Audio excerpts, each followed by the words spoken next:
The Avenger. The road to crime ends in a trap that justice sets. Crime does not pay.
The Avenger, sworn enemy of evil, is actually Jim Brandon, a famous biochemist.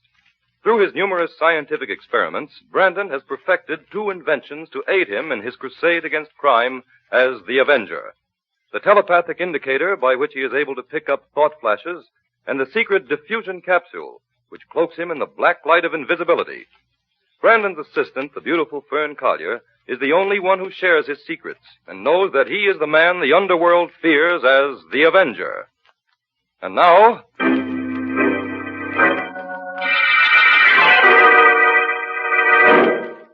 The Avenger and the High Tide Murders.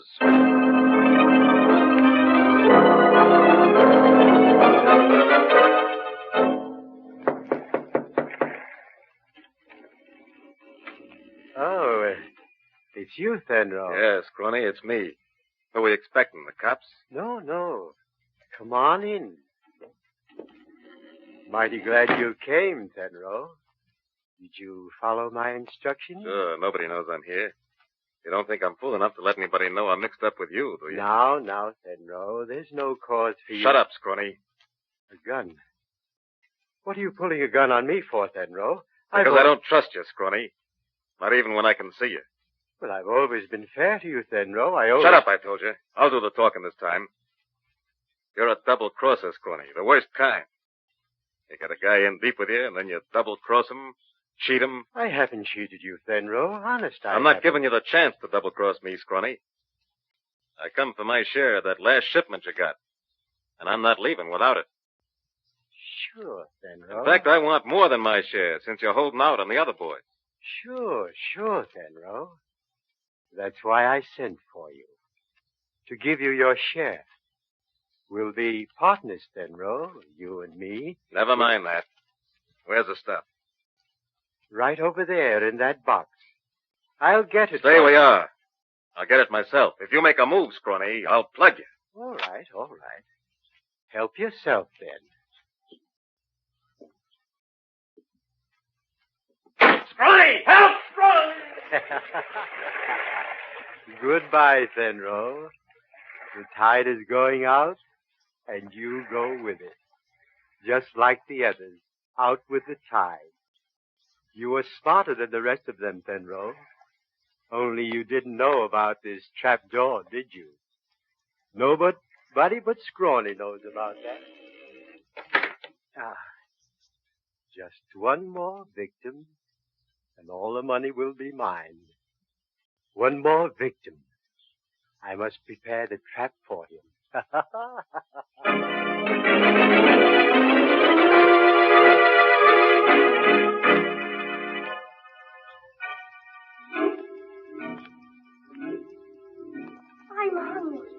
I'm hungry.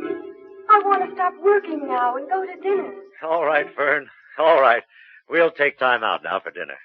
I've been waiting for you to say that. I know you have. The telepathic indicator caught your thought flashes. I didn't realize how late it was. That indicator is working so well lately, I've absolutely no privacy. Yes, we're getting wonderful results, Fern. Of course, a lot of the flashes I pick up are unimportant, but do you realize that our experiments in thought projection and transmission have gone far beyond those of Edison and Creel? Oh, I know, Jim.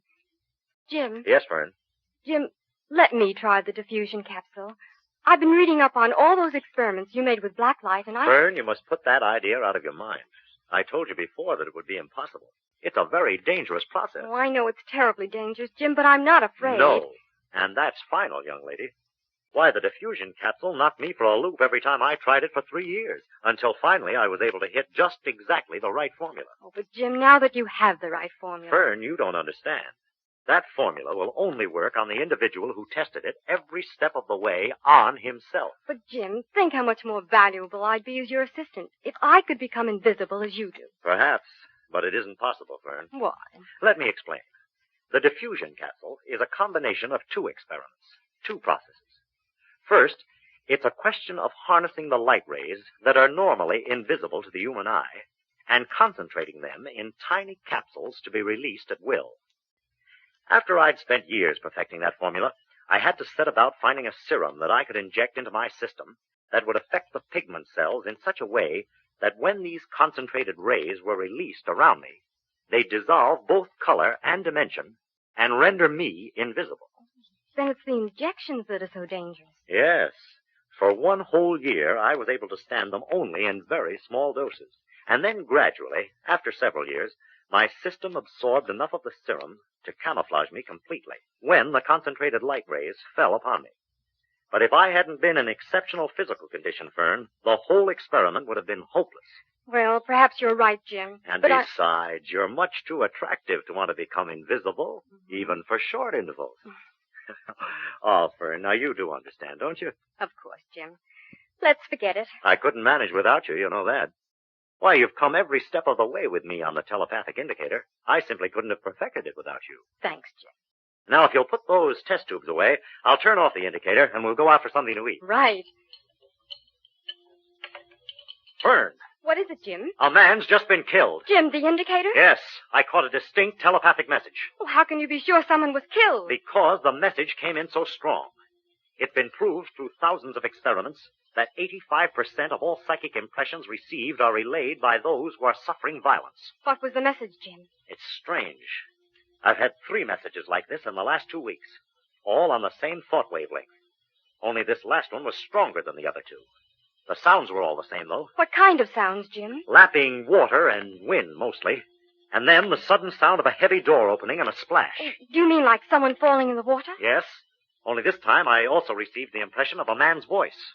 A man's voice screaming out a name. What name, Jim? Something that sounded like Scrawny.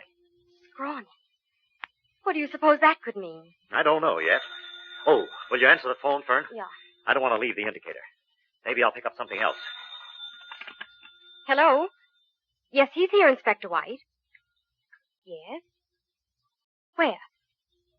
At the Cragmore Dock. Oh, yes, I'm sure he will. I'll tell him. Thank you, Inspector. That was Inspector White, Jim. What did he want?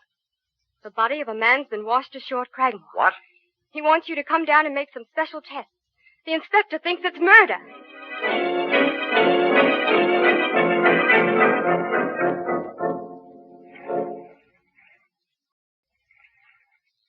That you, Brandon? Yes, Inspector.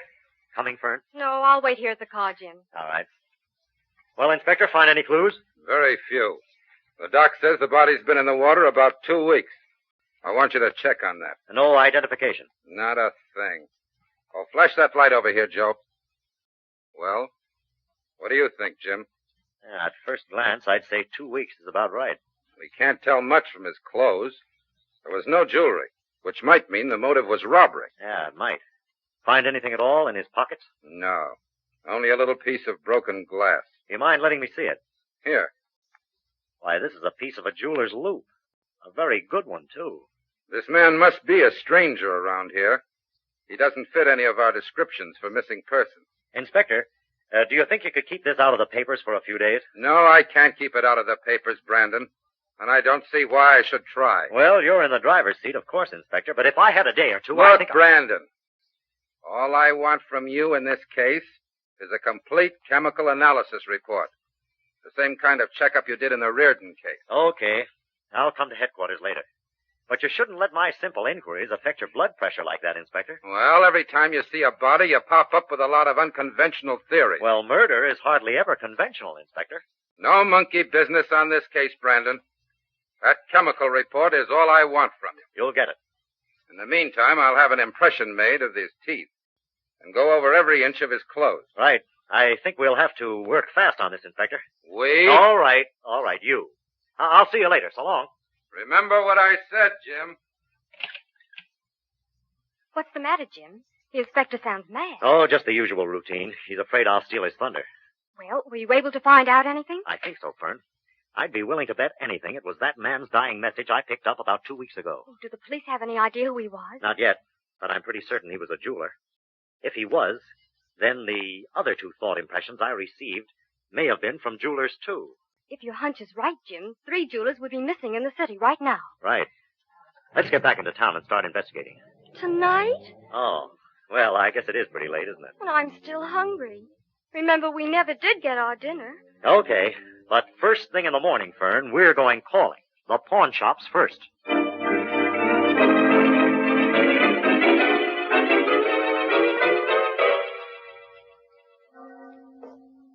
Been waiting long, Jim? About 10 minutes. Sit down, Fern. Thanks. Oh, golly, I didn't know there were so many jewelry stores in the whole world. I'm tuck it out. And hungry, no doubt. Mm-hmm. I ordered for you. Oh, waiter. Oh, waiter, you can bring our food now. Right away, sir. Well, how did you make out with your list, Fern? Well, out of all the shops I covered, there was only one owner missing. He's been out of town for a week. Did you get his name? Yes, it's, Don't tell me. See if I can guess. Was it Artemis? Yes. How did you know? I'll tell you later. I want to give you my report first. Oh, I'm trying to be patient, but my curiosity's killing me. Well, first I found out that a pawnbroker by the name of Blake has been out of town for 2 weeks. Jim, do you think he could be the one whose body was washed ashore last night? I think there's a very good chance that was Blake. I called Inspector White, and he's going to check him. But what about the third? You said there'd be 3 missing. Yes, and there are. A third jeweler by the name of Fenro left town on business yesterday morning. Jim, how can we be certain these are the 3 men we're looking for? Well, after I checked all the stores on my list, I happened to remember an article that appeared in the newspapers about 6 months ago concerning a corner in the diamond market. At that time, an investigation had been demanded by the Municipal Jewelers Association, who were outraged at the possibility of any shady dealings within their trade. I went to the library and checked back on that article. And found the names of our suspects? No, I got those through a muckraking reporter I know. He tipped me off that Fenro, Blake, Artemis, and a man by the name of Vickers were thoroughly investigated at that time because they were suspected of selling odd pieces of jewelry at unusually low prices. How were they able to do that? Well, my guess is that the jewels were smuggled and they were fencing them. Oh, but wouldn't the police know that? That would be pretty hard to check, Fern, especially if the goods came from Europe. All right, Jim. Suppose all your suspicions turn out to be facts. There's still one other thing. If 3 jewelers are missing, why haven't their families reported it to the police? Because they're not considered missing. To all intents and purposes, they're just away on business. Oh, I see. Well, what do we do now? We start searching for the missing piece in the puzzle. The missing piece? Yes, the 4th jeweler by the name of Vickers. We've got to find out whether he's also known as Scrawny. For if he isn't, he's next on the list for murder.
Does that shop belong to Vickers? I was in there this morning. I know. That's why I think it'd be better for me to go in alone this time. Wait for me just beyond the shop there, Fern. All right, but don't be long. I'm nervous. What can I do for you, sir? Do you mind if I look around a little? Yes, I do mind. What do you want? I'm looking for the Berkeley necklace. What? I thought you might have it. I tried all your partners' places, but they didn't seem What are you talking about? I have no partners. No? I understood Artemis, Blake, and Fenro. Get out of here. That's no way to treat a customer, Mr. Vickers. Get out, I say, or I'll call the police. I don't think you will. Get out! Put that gun away, Vickers. You're in enough trouble already. I'll give you exactly 5 seconds to blow. All right. You win. What happened, Jim? I think he's our man, Fern. He pulled a gun on me. But we've got to get some evidence. Well, how? You go into the store and pretend you want to buy something. Keep him occupied for a few minutes. Oh, I'll do my best. What do you plan to do, Jim? Examine his safe. It must be in the back room. It's not in the store. Jim? Yes, Fern, it's time for the Avenger to take over. I thought I told you to get out. Where did he go? Where did who go? That man with you. There's no one with me. I was sure I saw him come in the door, and then he disappeared. Well, there's no one here. Maybe the sunlight blinded you for a moment as I opened the door. I don't know. I was sure. I must be seeing things. I came in to look at that gold pin you have in the window, the one with the topaz in the center. Would you show it to me, please? Yes, I'll get it. The one on the right. That's it. Oh, my, it's lovely. How much is it? $40. 40? Oh, I'm afraid that's too expensive. Oh, I have a smaller one. It's in the back room. I'll get it. No. No, never mind. This is the exact size I'm looking for. Perhaps I All right, could have... Fern. I've finished. Come Right. on. What did you say? Oh, the pin. Well, I hadn't planned on anything so expensive. Busy, Vickers? You? What are you doing here? Stow that, Vickers. I've got business with you. Get rid of that customer. Sorry I can't take the pin. Thanks for your trouble. Did you find anything, Jim? Plenty. Who was that man who came out of the back room? What man? There was no one back there. Well, the man came through the back way shortly after you did. Vickers was terrified of him. Fern, we've got to go back there. Vickers may be in danger of his life. Come on. Oh, that door's locked. Stand back, Fern. Yeah. I'll have to break it down.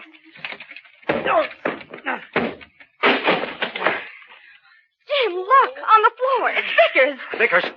Vickers, quick! Who did it? Who stabbed you, Vickers? Scrawny!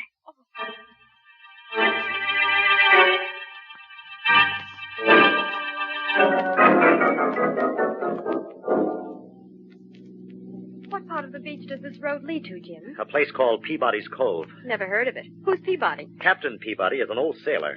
His family has owned this stretch of beach for generations.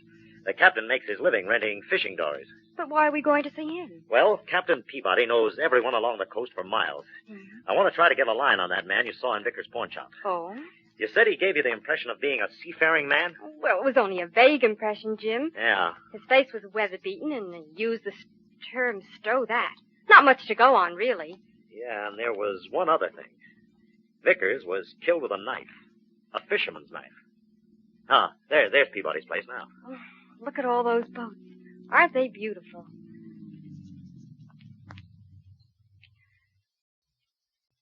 All right. Come on, Fern. Ah, there's Peabody on the dock. Hello there, Captain. Hello. Well, if it isn't Jim Brandon.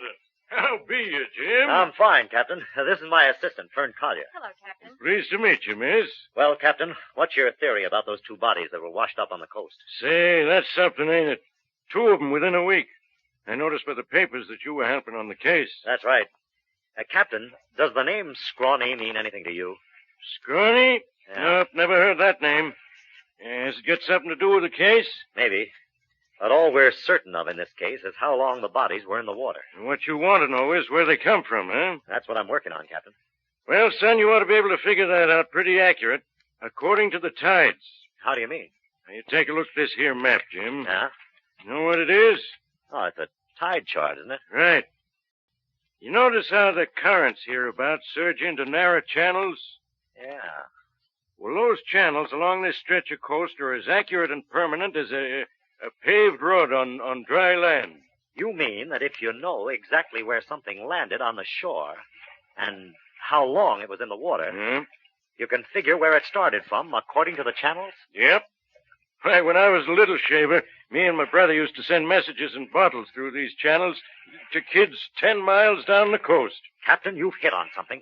I'd like to try a little experiment, if you'll help me. Why, sure, Jim. Well, rig up your best dory and bring along those tide charts.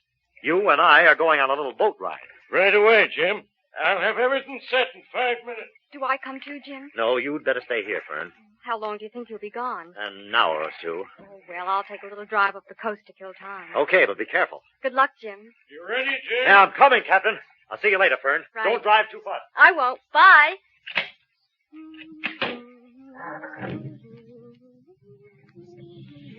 That's a gun in your back, lady. Who are you? Start driving north. No, I won't. Start driving, I said, or I'll let you have it.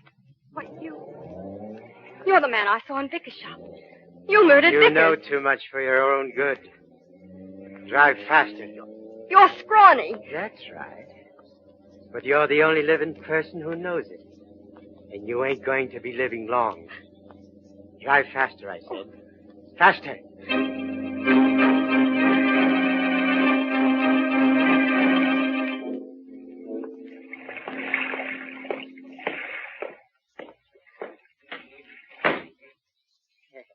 Well, young lady, you haven't much longer to wait now. If you're going to kill me, why don't you do it and get it over with? Why do you keep me tied up here? We have to wait for the tide. The tide? What has that to do with it? Everything. Out with the tide. That's the way it must be. You mean I'm going to be drowned? Of course. I thought you knew that. You seem to know so much. I'm not the only one who knows about this place.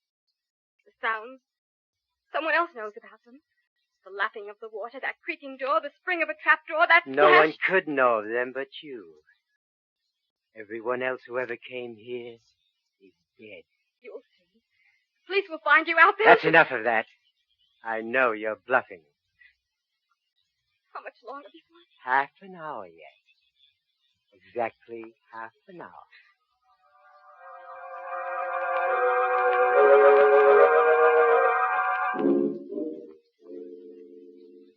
What are you doing? It's almost time. I'm checking everything so you won't be in any trouble. You won't get away with this. You won't. Who's to stop me? Look. As you drop through this trap door, this bag of salt will hook onto you and weigh you down. Then the tide carries your body out to sea. And later when you're found, you'll be many miles from here. Oh, you're mad. I believe you killed for the sheer joy of it. No. I kill for gold. For gold and jewels. But now I must untie. In another minute, the tide goes out ready. You must be ready now. Hold your wrists still. Oh, Jim, I'm afraid. There now. Stand up. What was that noise? Who's there? Here I am, Scrawny. It's the Avenger. Oh, thank heaven. The Avenger? Where? Where are you? I can't see you, Avenger. No, you can't see me, Scrawny. No one can see me, but I'm here. Where? Where are you? Over here, behind these salt bags. I'll get you. I'll shoot you. Not there. Over here in the corner. I'll find you. I'll kill you.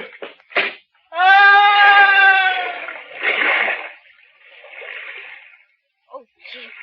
How awful. Are you all right, Fern? Yes. Wait for me in the car outside, Fern. Oh. I'll just have a look around here. The police will want some evidence. Well, this place is certainly reeking with it. Don't be long, Jim.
I thought I'd better call in this completed report, Inspector, to save time. Yes, I guess that just about cleans up the case. Oh, by the way, Inspector, congratulations. That was a good picture of you in this morning's Herald. Oh, now, don't get mad, Inspector. No offense. Okay. Okay. See you on the next case. Goodbye. Well, Jim, was Inspector White completely satisfied? He wouldn't admit it, Fern, but he was. The police boat just picked up Scrawny's body in the exact place I pointed out on the tide chart. Oh, by the way, Scrawny's real name was Joplin. Scrawny was the code name the smugglers and fences used for him. I still don't understand how you knew exactly where they'd find him. Look, it's all here on these channel maps Captain Peabody gave me. Oh, let me see. Yeah. Now, here's the way the smugglers worked. Sailors dumped the smuggled cargo overboard right here at the beginning of this narrow channel, just as the tide was going in. The channel ends here.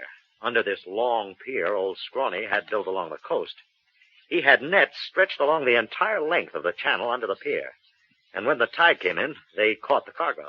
Then old Scrawny, all he had to do was haul in the nets and distribute the cargo among his fences. Just as simple as that. Oh, but then why should Scrawny want to kill the men who fenced the jewels for him? He didn't, as long as the smuggled cargo was jewels. But the last two shipments were currency. Enormous sums of it in sealed, waterproof bags. Oh, so he didn't need the fences. Yeah, that's right, Fern. But evidently the fences demanded their share of the shipments, so Scrawny decided to get rid of them. He sent for each one separately on the pretext of sharing the loot with him. Vickers was the only one who wouldn't go, so Scrawny had to come to him. Each of the others, well, you saw the little trap he set for them. Yes, I saw it, but I was too frightened to understand how it worked. Well, those salt bags were rigged up to hook onto the victim automatically as he fell through the trap door. This was always done just as the tide was going out, so the victim was immediately carried out to sea. But where did the salt go? After a time, it dissolved in the water, and the bags fell apart because they were made of semi-perishable cloth. Oh, Jim, it's horrible. And to think that I... Now, you mustn't think about it anymore, Fern. The case is closed. But you can thank Captain Peabody for showing me the beginning of that narrow channel that led me to old Scrawny's place in time to save you. Oh, I'm going to buy Captain Peabody a nice present. Oh, he'd like that. He said you were right pretty. Oh, you... You know, the minute I got to Scrawny's place, I knew the trail was ended. How, Jim? I recognized the sounds. They were exactly like the impressions I received on the telepathic indicator. Well, I'm glad it's over. And so am I, Fern. Well, what about some dinner? Oh, fine. Only let's not have seafood.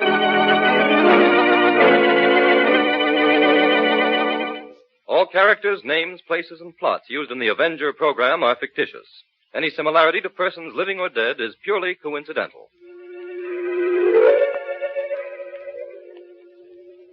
This is a thought, a thought, a thought. Remember, listen for another adventure of... The Avenger,